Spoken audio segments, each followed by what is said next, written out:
the discussion came up, would the mother of our two children be willing to let the children see their foster parents if they returned home? The idea of, allowing relationships to continue and so forth. So I want to ask why that is not reciprocal. In 5.5 years, the foster parents have never made accommodation for their mother to have the kids on Christmas, Christmas Eve, New Year's, Easter, or any birthday in 5.5 years, yet have the nerve to ask if they would get consideration should the two children return home. Now, you ask all your friends at church that you preach to about fostering, or tell them how accommodating and considerate have you been to the mother of these children. In 5.5 years, she has not been able to take them out for a bowl of soup. CASA Neil Clark, that old man, Steve Walls, I think what they said, there was something in there about alcohol. And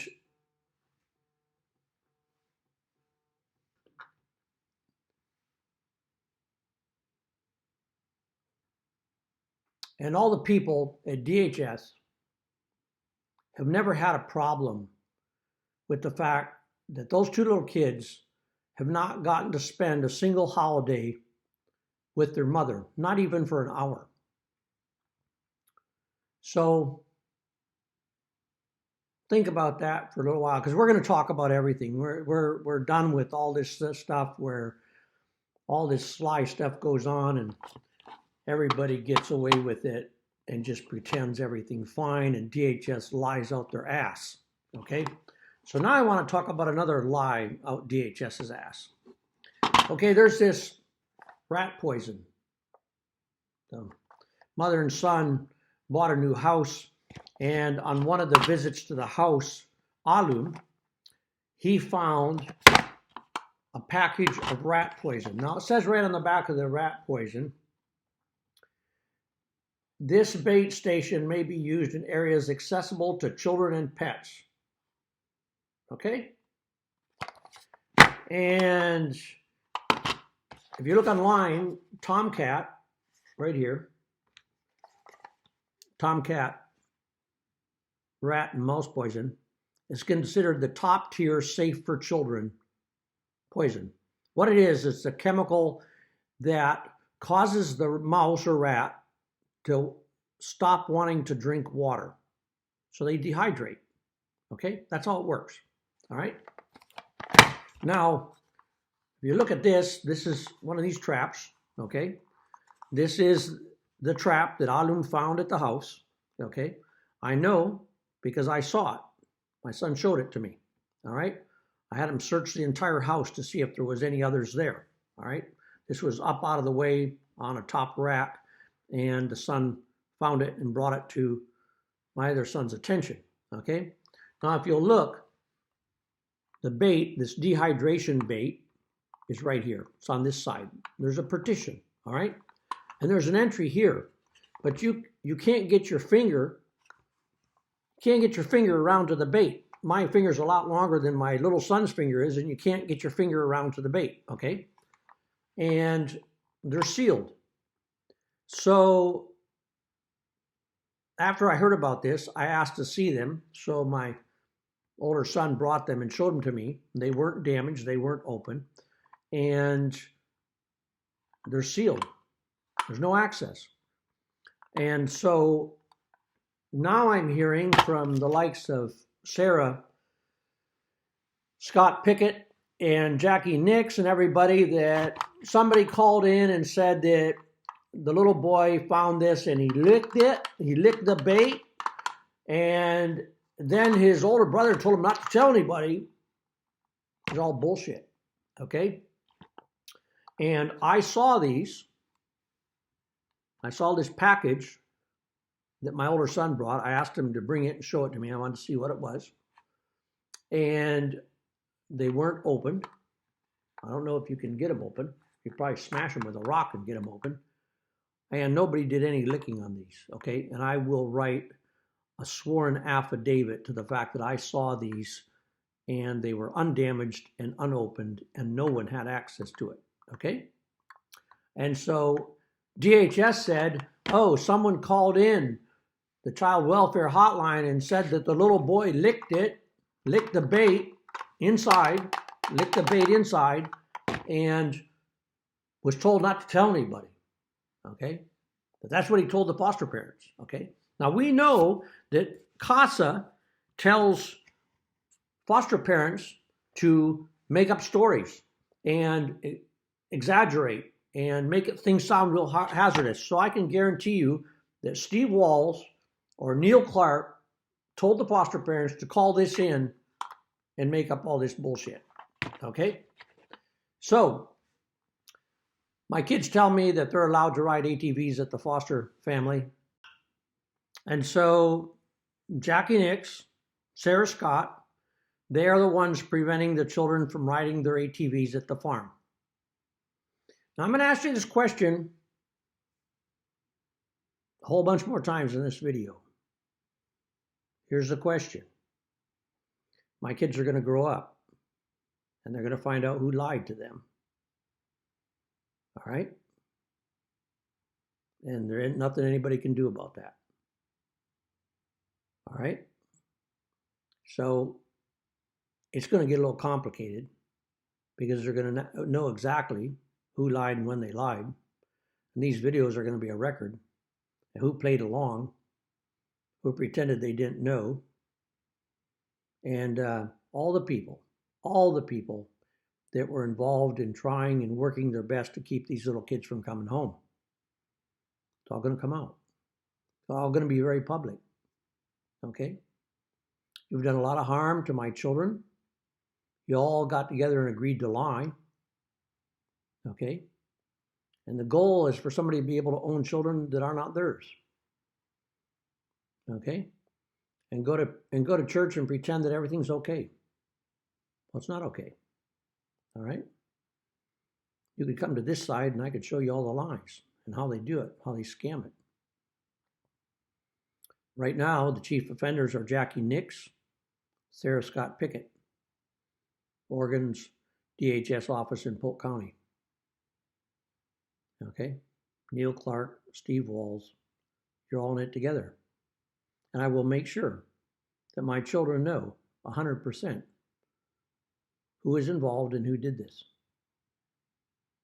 It's unforgivable. You explain to people at your church that you have not cooperated to allow these children to go one single time to a Thai restaurant with their two little children. There's always a problem. There's always a catch. There's always a reason it didn't happen. For 5.5 years. 5.5 years it never happened. Christmas never happened. Christmas Eve, New Year's, Easter, birthdays never happened.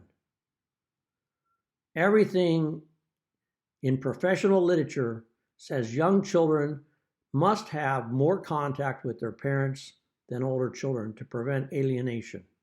Okay?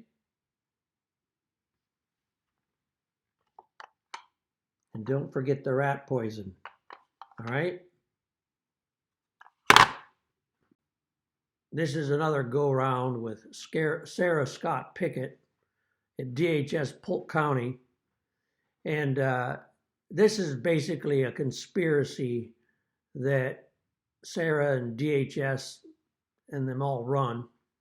So today there was supposed to be a meeting between the mother about visitation to the farm, and the advocate was coming, the mother was coming, the mother's attorney was coming, and the meeting was set up over a week ago for Tuesday the 23rd, 12:30 midday. So everybody assembles at the DHS office in Dallas, and then at the last minute, like 5 minutes after 12, they say, oh, it's been canceled. Sara had an emergency. This is what Sara does. This is what DHS does, okay? And so they just blow the families off. And so Jackie the Nix comes out and says, oh no, she's not here. She couldn't make it. Okay, nobody's accountable with DHS Dallas, Polk County, Oregon. Nobody, absolutely nobody. And they keep doing this to the mother. And then they say, well, the family hasn't made enough progress to return the kids. Yeah, you're some really great people. Yeah, that's right. So here we go again. So Tuesday at 12:30, 12 o'clock, there was a meeting set up for Michu, translator, the advocate or attorney at DHS Dallas, Oregon. And it was set up more than a week before for a family meeting about reestablishing visits to the farm for the two little kids to visit their mother there. So at 12:05, I get a call that the caseworker, Sara Scott Pickett, didn't bother to show up. Oh, she had an emergency, so she didn't show up. Jacqueline Nix come out to say, no, she didn't show up, so the meeting's off. Too bad. Nobody's in charge. Nobody's accountable. They just do what they want at the Dallas office. It's intended to traumatize, to stress, to put off the parents any excuse they have to do it. They've done this over and over, this same kind of nonsense. So they have a farm visit at 2 o'clock, 3 o'clock in the afternoon. Sara Scott Pickett says at 10:30, 11 o'clock in the morning, oh, that's canceled. There won't be any more farm visits. Safety concerns. That was months ago. There's never been given any information on safety concerns. And there's an advocate that knows there's no safety concerns. It's just made up by Sara Scott Pickett, the caseworker. And these are the tactics that DHS Dallas, Oregon uses against the family nonstop. Now, I got to think about this for a long time, that there's some videos out there about foster moms, church foster moms, and how important it is to be a foster mom. And some questions come to mind. For 5.5 years, a mother has been crying herself to sleep every night, mourning for her two little children. Do you have any problem with that? Is that okay in your book of going to church? Now we know that DHS lies to us. We know DHS, the caseworkers, lie to the kids. Aubrey Havicost, Ross Waite, Sara Scott Pickett. It's a thing they do all the time. There's no accountability. But are you okay with it? Are you okay, or does it bother your conscience at all when you talk about how important it is to be a foster mom? Does it bother your conscience at all that in 5.5 years, the mother of these children hasn't had a Christmas with them, hasn't had a Christmas Eve, a New Year's, an Easter, a birthday, a visit to school, see the teacher? None of that in 5.5 years? Are you okay with that? Does that fit in your religion? Okay? So it's something to think about. The family's not going to disappear. The children have an inheritance. They have a farm. They have ATVs at their farm that Sara Scott Pickett won't let them use, even though she's been given all the information she needs to get to let them use those ATVs. And they will outgrow those ATVs the way Sara Scott Pickett behaves. So, does Sara Scott Pickett take classes in cruelty? Is she so far beyond having children that she has no compassion for children anymore?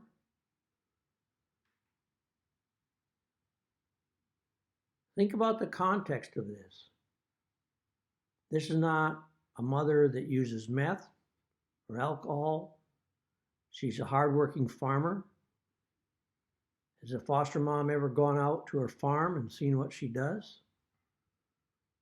She runs a couple of markets that she sells vegetables that she plants, cares for, weeds, grows, waters, 7 greenhouses and more. All kinds of vegetables, no spray, no chemicals, safe for kids of any age to eat. And she takes it to the market and sells good, clean food to people. And she sends fruit to the visits. Okay? And she doesn't deserve so much as a Christmas or a Christmas Eve. So we're thinking about this. For years, we're watching what's going on. CASA Neil the Clark, he never has anything good to say. CASA is supposed to be an advocate for children. Should say these children need time with their parents. They need their parents involved in their activities. They're growing up, and we have completely isolated them. And Neil Clark has no problem with that. The judge even said, "Why have you marginalized the father?" Okay? The judge ordered overnight visits of the 2 little ones to the farm. DHS never did it. The judge said, "What do you figure? It wasn't important? Didn't matter?" That's what he asked him. It's in the court transcript. Do you have a problem with that? Every Sunday when you go to church and DHS lies to you about what's going on and you don't get any story about what's going on, they just give you the information they want you to have about every action. Let me tell you this, from Aubrey Havocost to Ross Waite to Sara Scott Pickett to Jacqueline Nix, the whole lot of them, every effort has been made on their part to stonewall, to delay, to alienate the children from their parents at every opportunity, and then say, we're going to terminate parental rights. So let me just ask you, if parental rights are terminated, these kids are almost 7 and almost 9 years old, and they're just going to forget that they have a mom and dad and a farm and a tractor, ATVs, an inheritance. They're just going to forget about that.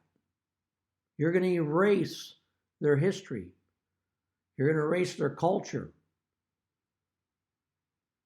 They know who the Aka are. They know what the language is. They don't speak it because Aubrey Havocost made sure that didn't happen. Okay? Are you okay with that? Is that what they teach in your church? All right? Well, the church has sold its soul to DHS. DHS is pro-abortion. DHS stands for everything that you as Christians claim to oppose. But they rely on families to take care of kids to be low maintenance. Do you ever think that mother just goes to bed and everything's fine? She don't mind not having her kids. She don't cry herself to sleep. She doesn't mourn the loss of two children who are still alive that she can't see, that she can't take care of, that she can't cook breakfast for them, she can't tuck them in bed, she can't read stories to them, she can't sing for them, she can't watch them grow up and play. Are you okay with that? So down the road, we're looking at the long game here. Down the road, the truth is going to come out. It's going to be on YouTube. It's going to be on websites. And you have to ask yourself, what part of that did you consent to? Now we know DHS is liars, that the court allows people to perjure themselves to incriminate when there's no evidence, that they railroad through a jurisdictional hearing 2 days. Witnesses are not cross-examined. Photographic evidence that shows that somebody's lying is ignored by the judge. We have that all. And it all come out. And down the road, when it all unravels, and you're going to find out the full story about the injustice that was perpetrated on these two little kids, what are you going to do? We'll just say, well, that's fine. It was a misunderstanding. There's no problem here. Nobody played along. So that's the questions. There's a lot more questions I can ask. Things to think about. Wherever it's at. Does Steve Walls, who's been jumping up and down for terminating parental rights from day one on January 31st, 2018, does he care anything about the kids? Does he care that they never had a Christmas with their mom? No arrangements, no consideration. Does he care? Of course he doesn't care. He's just basketball and beer, you know? Drug detox, or what is it? Not drug detox, alcohol issues. What do they call that, right? You don't care about those kids. It's all just a game. And they stand up in court and say, Your Honor, we need a permanency for these kids. What do you mean permanency? They're going to grow up. They're going to find out what happened and who the players were and who was doing it. They're going to see everything that he said in court to keep them from finding out the truth and going home. All right? No reasonable effort on the part of DHS. It got ruled a couple of times. And the CRB, those despicable rubber stampers at the CRB meetings, know what game and what answer they're supposed to come out. They know the verdict they're supposed to say. And they have no problem with it. All right? So there's a whole lot of people that time will remember and say, now that time has gone by and people tell these kids, you know, they did everything they could to keep you from knowing who your family was, from going home, from enjoying things, from going out with your brothers and sisters, from your brothers and sisters being able to visit. Yeah. Oh, we can't have brothers and sisters visiting because they may say something about what they see going on. Well, I don't think there's any problems, but that's a silly thing to say in order to cut brothers and sisters, 4 of them, brothers and sisters off from their little siblings. So time will go on, the kids will grow up,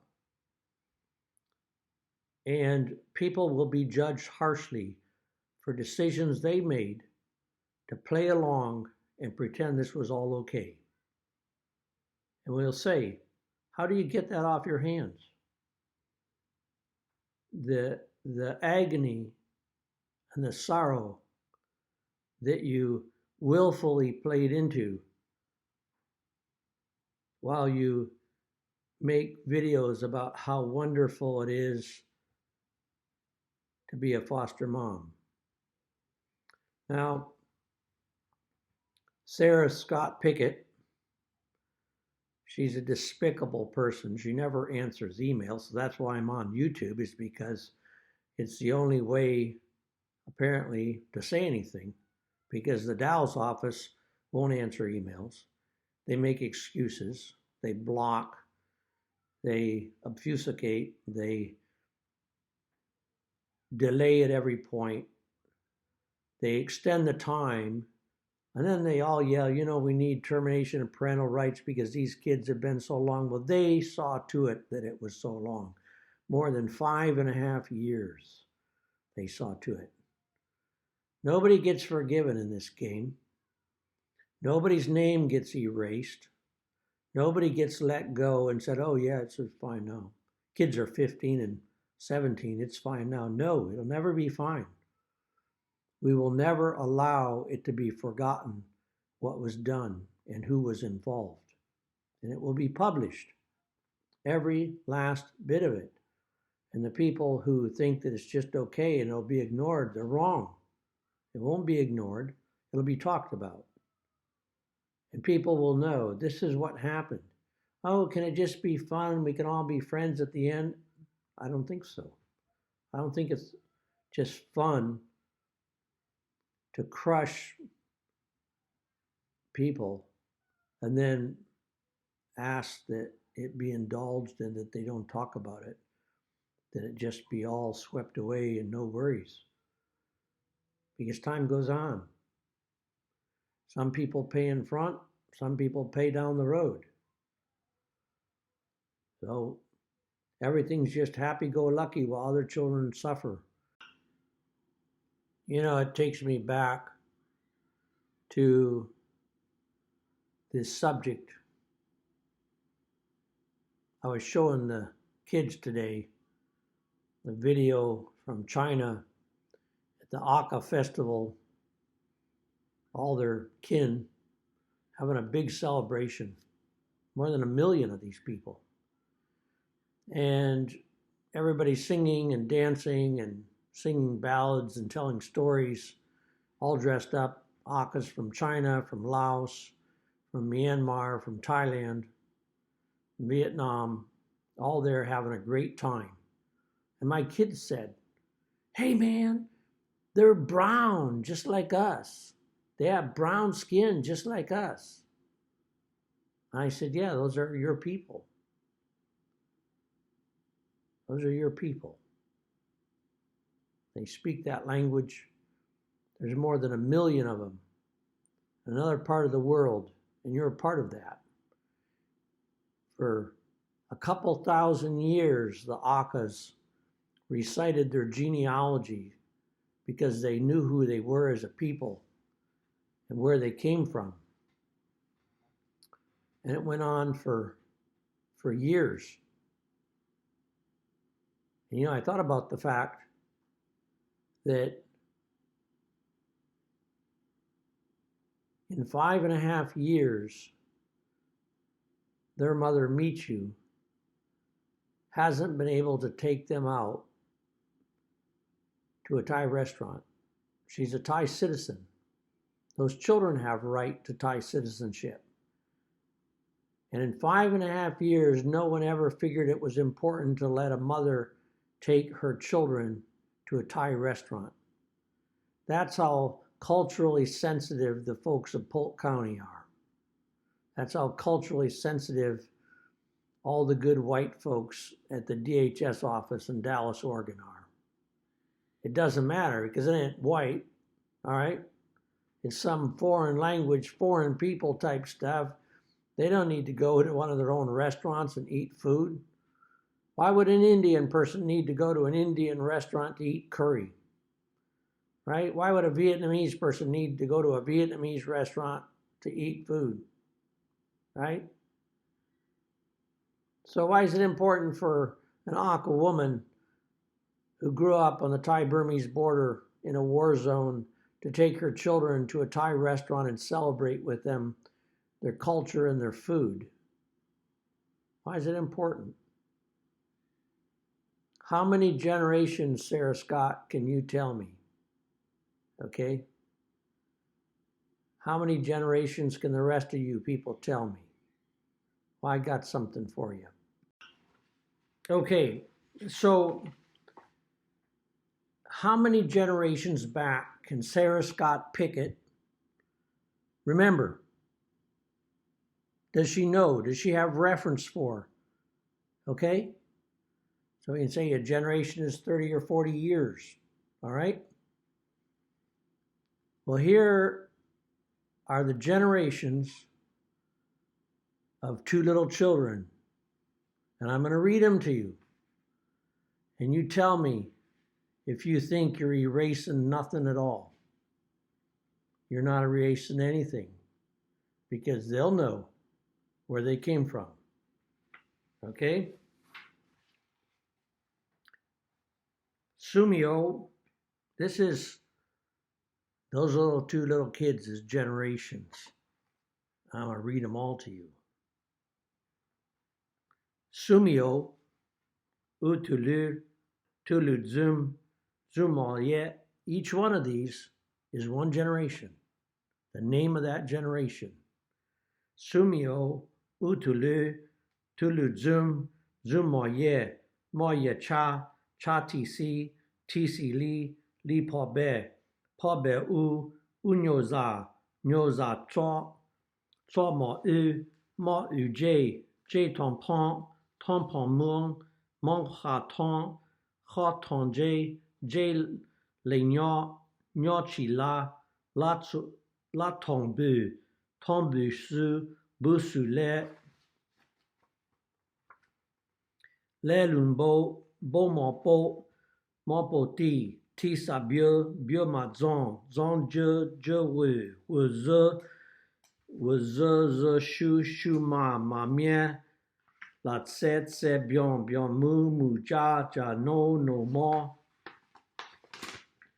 Sa Ze John Bion, John Bu Se Me Du Ze Lum Se Pa Wu Pyo Num Pa Su.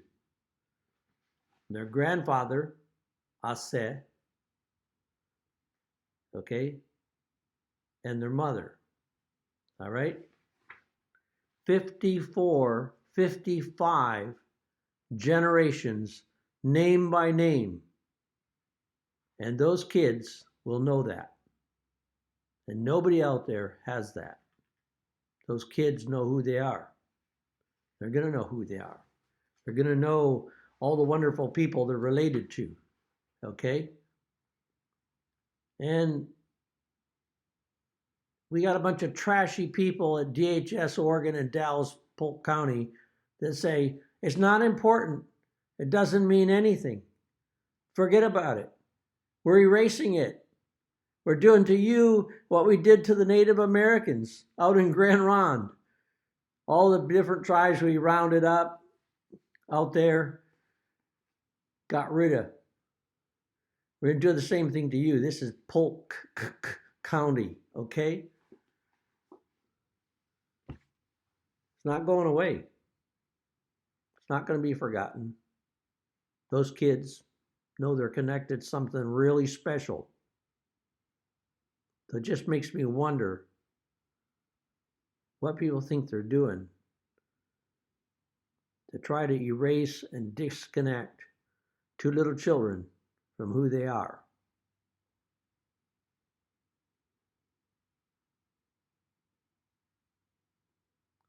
Certainly, there's plenty of people from DHS to CASA to the CRB who in their egotistic arrogance are totally fine with that. You know, the lady that runs the CRB, it's supposed to be a citizens review board where the views and concerns of the parents are seen, but they don't let anybody talk. It's all about DHS running their mouths and saying, this is how it is, and we recommend this and we recommend that. And that's how they do it. Nothing's going to be forgotten. You play along in this game and you create sad memories for yourself. The people that sold themselves out to get something that wasn't theirs. Two wonderful little kids being kept from their mom, kept from their farm, kept from their ATVs, kept from their brothers and sisters.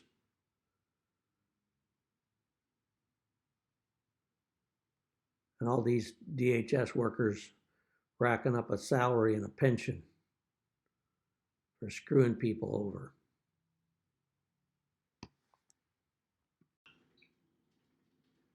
We know that from the very beginning, Aubrey Havakos, the caseworker in Dallas, Oregon, DHS, did everything in her ability to make every effort to alienate our two youngest children from their mom and dad.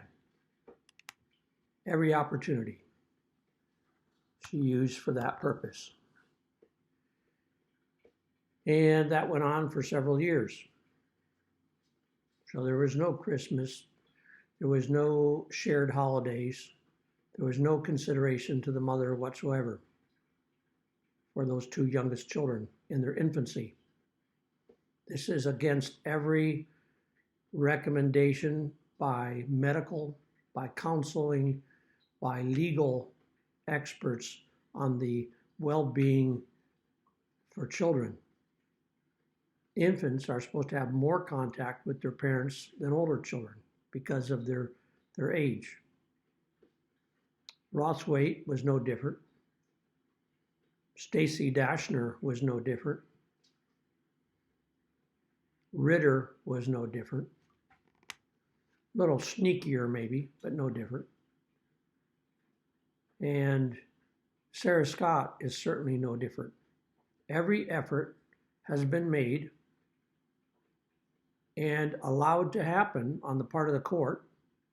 Every effort has been made by CASA, by all the people involved with the children, by all the caseworkers and managers throughout the chain of command at DHS Oregon, starting in Dallas, by the supervisors, Neil Clark, Jackie Nix. There's a whole list of them. And every one of those people did everything in their ability to make sure that every opportunity was made to alienate those two little children from their parents. Oh, the children aren't bonding with their parents. Oh, the children have already bonded with the foster family. Yeah, no kidding. You don't give them any opportunity to do anything different, and that's what happened. So everyone involved in this case worked intentionally to alienate the two youngest children from their parents. And alienating children from their parents is illegal. So the question is,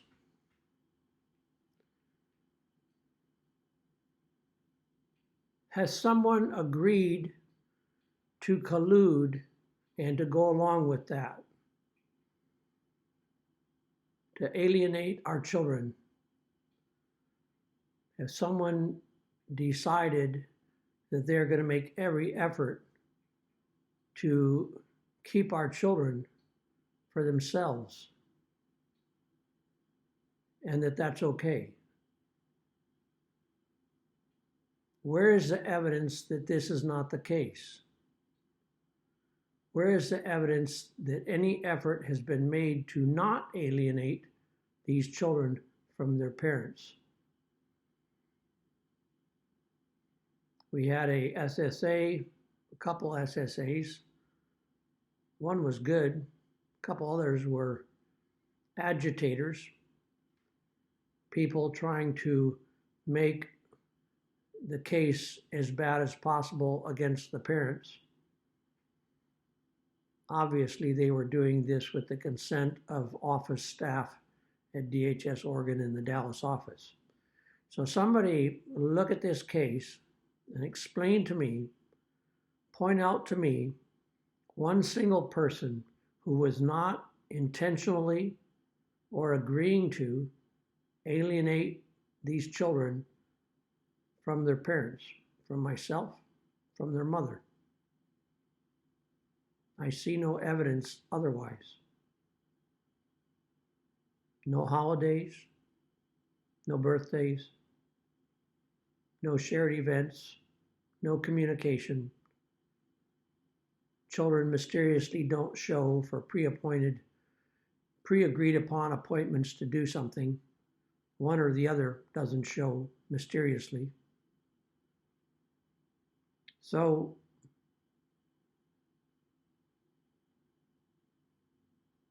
think about it.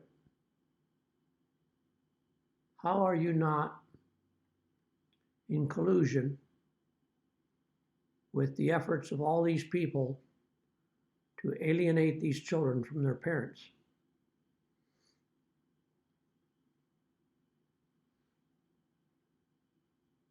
And you're okay with that. You're okay with what's happened for the last 5.5 years. Somehow it's justifiable. I think as time goes by,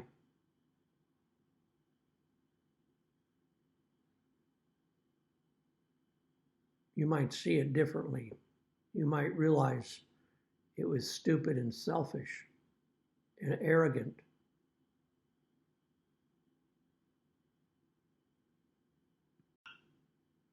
Willingness to agree or to go along with the intentional alienation of small children from their parents requires lying.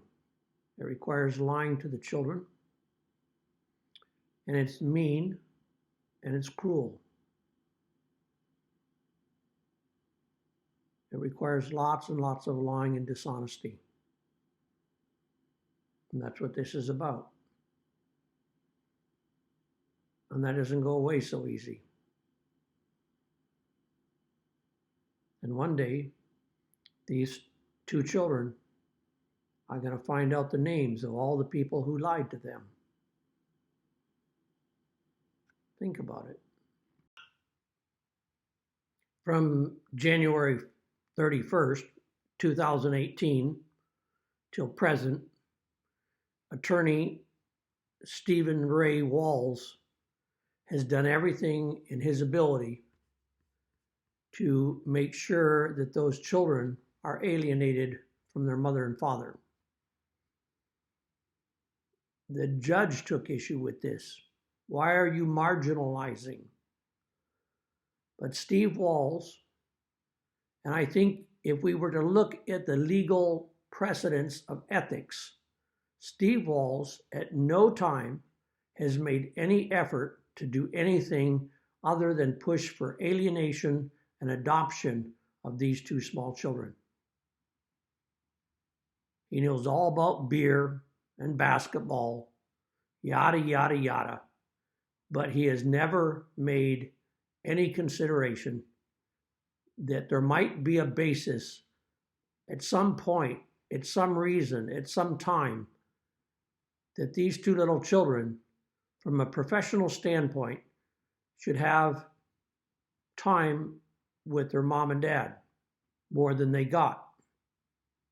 And every chance has been taken to alienate the children from their farm, to cancel visits to the farm, on the part of the SSAs throwing dirt in the air, picking, harassing,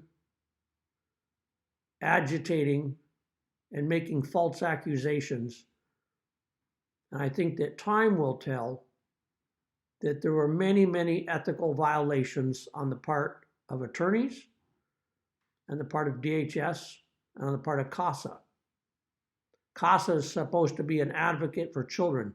So, Neil Clark, when did alienating children from their parents with the intention to do it forever become advocating for children when those children constantly say they want to go to the farm. And when we talk about the farm, the SSA says, oh, you can't ask questions about the farm. Certainly can't ask the question twice. A lot of dirt bags. That's all I've got to say about it. A whole lot of dirt bags.